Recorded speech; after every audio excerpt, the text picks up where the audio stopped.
something?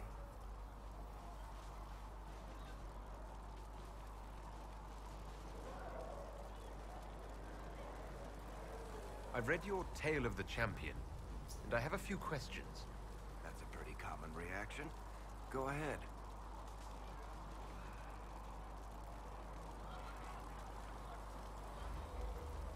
Where are the rest of Hawke's associates now?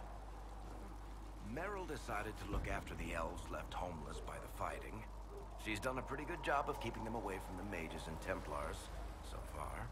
I guess she has plenty of practice avoiding stupid human battles with her old Dalish clan. Fenris has kept himself busy, hunting down the Tevinter slavers who came south to prey on the refugees. I'm not sure exactly where he is at the moment. You can usually follow the trail of corpses, though. Isabella went back to the raiders. She's calling herself an admiral now. I don't know if she's actually in charge or just has a really big hat. Might be the same thing, honestly. Sebastian went back to Starkhaven. I'm sure he's boring all sorts of people there. Hawke's brother Carver is still in the Free Marches, helping the Kirkwall Guard keep order. Aveline is still guard captain. I'm pretty sure Kirkwall would fall into the sea if she quit her job.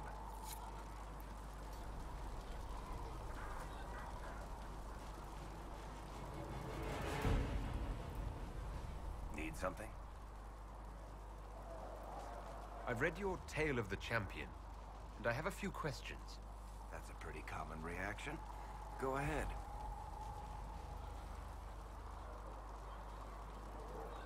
What happened to the mage who destroyed the Kirkwall Chantry? The book never said. He fled Kirkwall with the mages from the Circle. Stayed with them a while, but he had to move on. Somehow a lot of mages blamed him for making them live as fugitives. I don't know where he is now, and I don't want to know.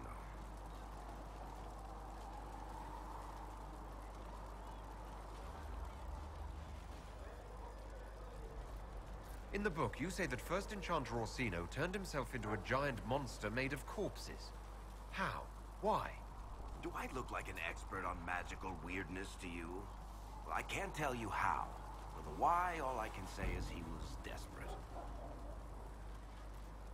There is no way Hawke really could have killed the Arishok. It would have started a war with the Qunari. I was told later that the Qunari disavowed his actions. Apparently the Arishok didn't get permission before he attacked Kirkwall, and the Qun didn't want another exalted march. When they finally sent a ship to haul the Red Dreadnought away, they just said, "We will never speak of this again." But as far as I can tell, that's the Qun's version of an apology. Carry on. Need something? I've read your Tale of the Champion, and I have a few questions.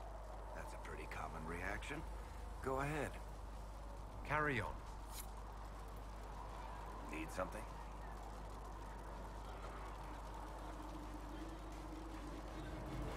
The red lyrium we found at the temple seemed to upset you. My brother Bartrand and I sort of discovered red lyrium during an expedition in the Deep Roads. We located an ancient thaig, so old it barely looked dwarven. There was this idol there made of it. Bartrand brought it back to the surface, and, well, everything's gone downhill from there.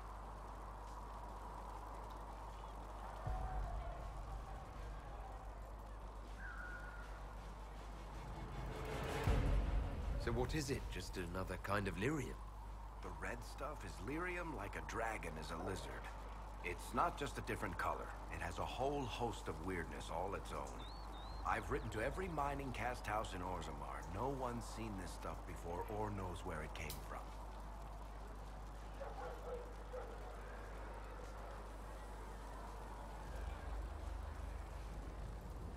What makes it special? Regular lyrium can mess you up pretty badly, but you have to ingest it for that to happen. Red lyrium messes with your mind when you're just near the stuff. You hear singing, get violent, paranoid, and then it does creepy shit. Makes things float, brings statues to life. It also turned Kirkwall's Knight Commander to lyrium. Everyone's been kept at least 100 paces from it since. How did the red lyrium get in the Temple of Sacred Ashes? I don't know. So as far as I knew, the only piece to make it to the surface was destroyed. And the location of the tide it came from is a secret. Did someone find more of it in the deep roads? That's not a cheery thought. I think that's enough on Red Lyrian. Yeah, not really my favorite subject. Need something?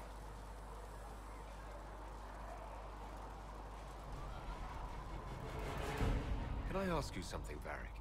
You want to talk about me? I'm flattered. Also inclined toward extravagant lies.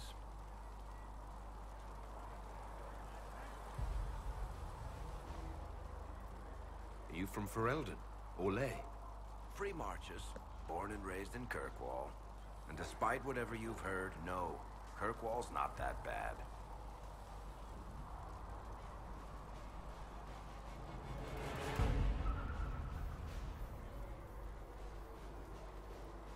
I'm not clear on your line of work. You're a merchant. I'm a businessman. My family has a seat in the Dwarven Merchants Guild. Merchants buy and sell goods. Businessmen buy and sell stores. In my spare time, I manage a spy network, and occasionally, I write books.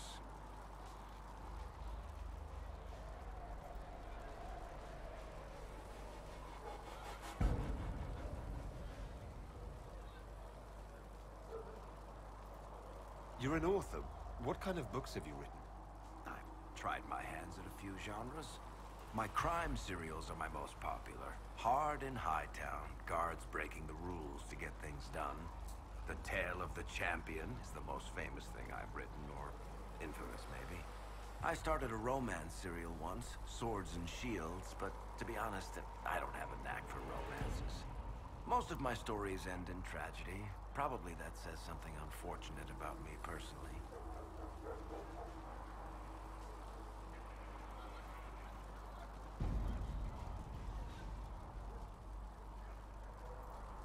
What sort of shops do you own? Actually, we don't own shops. That was just an example. Mostly we invest in moneylenders.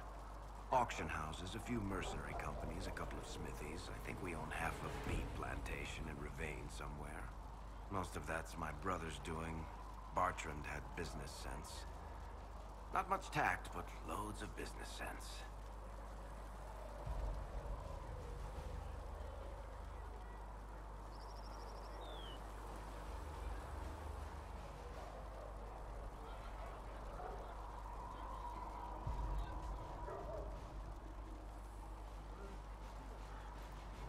If you've run a spy network, why is Leliana our spy master?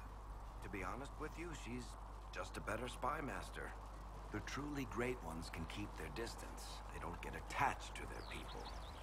Me, I always wind up babysitting my informants and worrying about their families. We're in better hands with her.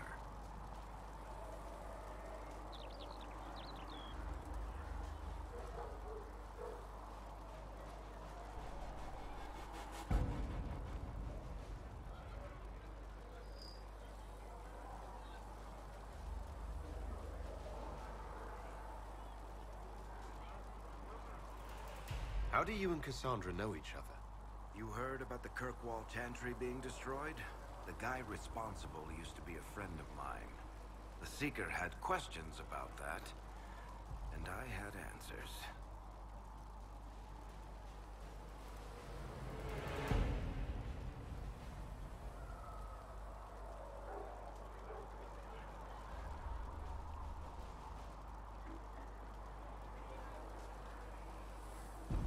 Where did you get that crossbow?